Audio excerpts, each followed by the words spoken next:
జిల్లా RIMS hostel and residential quarters లో అర్ధరాత్రి గుర్తు తెలియని దుండగులు కలకలం సృష్టించారు. కారుతో గేట్ను ఢీకొట్టి క్యాంపస్లోకి చొరబడ్డారు.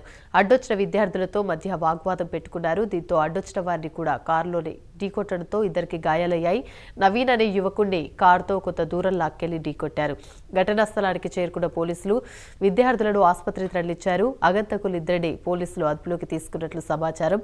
రిమ్స్ లో జరిగిన ఘటనపై పోలీసులు విచారణ ప్రారంభించారు.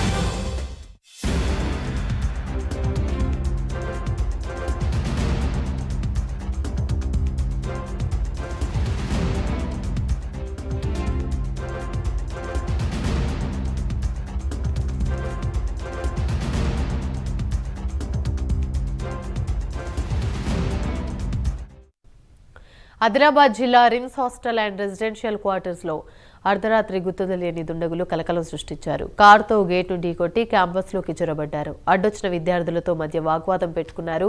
దీంతో అడ్డొచ్చిన వారిని కూడా కారుతో ఢీకొట్టడంతో ఇద్దరికి గాయాలయ్యాయి. నవీన్ అనే యువకుణ్ణి కారుతో కొంత దూరం లాక్కెళ్లి ఢీకొట్టారు. ఘటనా స్థలానికి చేరుకున్న పోలీసులు విద్యార్థులను ఆసుపత్రికి తరలించారు. ఆగంతకులిద్దరిని పోలీసులు అదుపులోకి తీసుకున్నట్లు సమాచారం. రిమ్స్ లో జరిగిన ఘటనపై పోలీసులు విచారణ ప్రారంభించారు. ఇక ఇదే అంశానికి సంబంధించి మరిన్ని వివరాలు మా ప్రతినిధి శ్రీనివాస్ అందిస్తారు. శ్రీనివాస్, చెప్పండి.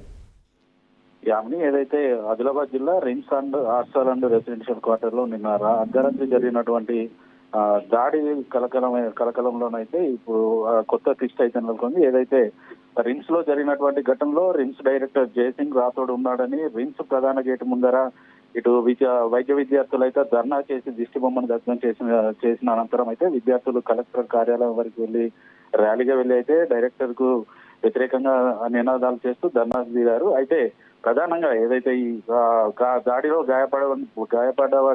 గాయపడ్డటువంటి ఎవరైతే కపిరాజు అనే వ్యక్తి ఉన్నాడో ఆయనకి డైరెక్టర్ కి మధ్య కొంతమేర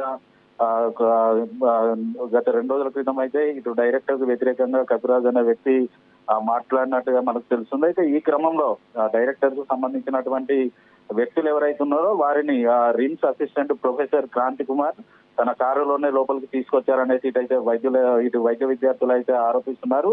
క్రాంతి కుమార్ కారులో వచ్చినటువంటి ఆగంతకులు ఎవరైతే ఉన్నారో వాళ్ళు అక్కడికి వచ్చినంతరం కపిరాజు ఎవరు అని అడిగిన అనంతరమే తనే కపిరాజు అని చెప్పిన తర్వాత ఇటు కర్రలతో పాటు క్రికెట్ బ్యాట్తో కపిరాజుపై దాడికి పాల్పడ్డారనేసి మనకు తెలుస్తుంది. అయితే వైద్య విద్యార్థిపై ఇటు దాడి జరుగుతున్న క్రమంలో హాస్టల్లో ఉన్నటువంటి మిగతా విద్యార్థులు రావడం, వారిని అడ్డుకునే ప్రయత్నం చేయడంతో అయితే ఇరు వర్గాల మధ్యన అయితే ఇటు వాగ్వివాదంతో పాటు ఘర్షణ వాతావరణం అయితే నెలకొంది. అక్కడ నుంచి ఏదైతే ఇటు అసిస్టెంట్ ప్రొఫెసర్ కారులో వాళ్ళు అగంతులు పారిపోతుండగా వారిని అయితే ఇటు వైద్య విద్యార్థులు అడ్డుకున్న క్రమంలో కొంతమంది విద్యార్థులను కారుతో పాటు కొంత దూరం బానెట్ పైన ఒక విద్యార్థి అయితే పట్టుకోగా కొంత దూరం దాదాపుగా ఇటు హాస్టల్ కు సంబంధించినటువంటి ప్రధాన గేట్ వరకు అయితే బానెట్ పట్టుకొని ఉన్న విద్యార్థిని అయితే కారుతో పాటు అలానే వేరారు. అక్కడికి వెళ్ళిన తర్వాత గేట్ క్లోజ్ చేసి ఉండడంతో కారుతో పాటు ఇటు గేట్ ను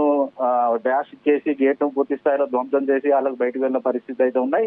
ఉదయం నుంచి కూడా ఇటు రిమ్స్ ప్రధాన గేట్ వద్దనైతే భారీగా పోలీసులు అయితే మోహరించారు. అయితే ప్రధానంగా ఇటు వైద్య విద్యార్థికి రిమ్స్ డైరెక్టర్ కి మధ్య ఉన్నటువంటి పొరపచాల కారణంగానే రాత్రి ఈ ఘటన జరిగిందనేసి అయితే విద్యార్థులు అయితే ఆరోపణలు చేస్తున్నారు. ఇప్పటికే ఈ కేసు నమోదు చేసుకున్నటువంటి పోలీసులు అయితే ఇటు అసిస్టెంట్ ప్రొఫెసర్ క్రాంతితో పాటు మరో ఈ రాత్రి ఘటనలో పాల్గొన్నటువంటి ఇద్దరిని అయితే అదుపులోకి తీసుకొని ప్రస్తుతానికి అయితే విచారణ చేస్తున్నారు. ఖచ్చితంగా డైరెక్టర్ ని విధుల నుంచి తొలగించాలి, లేదనుకుంటే మేము మా ధర్నాలు కంటిన్యూ చేస్తామనేసి ఇటు వైద్య విద్యార్థులు చెప్పుకున్న పరిస్థితులు అయితే ఇక్కడ ఉన్నాయి.